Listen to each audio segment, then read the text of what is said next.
సరికి ఈవినింగ్ టైంలో చాలా మంచిగా ఆరాధనోత్సవాలు జరుగుతూ ఉన్నాయండి.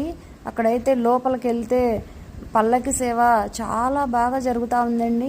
పల్లకి సేవలో మొదటగా మేము గజారోహణపై వస్తున్నటువంటి రాఘవేంద్ర స్వామిని చూడడం జరిగింది. అలాగే మాకైతే లోపలికి వెళ్ళి దర్శనము అయితే బాగా చాలా మంచిగా జరిగిందండి. మంది అయితే చాలా ఎక్కువగా ఉన్నారు భక్తులు.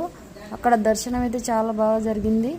గజారోహణం తర్వాత అలాగే 4 వాహనాలు అక్కడికి రావడం జరిగిందండి. మంత్రాలయం వెళ్ళడం మా అదృష్టంగా భావిస్తూ ఉన్నాము. కావున చాలా అసలు బ్రహ్మోత్సవాలను తలపించే విధంగా ఉందండి మంత్రాలయంలో. చూడండి మీరే.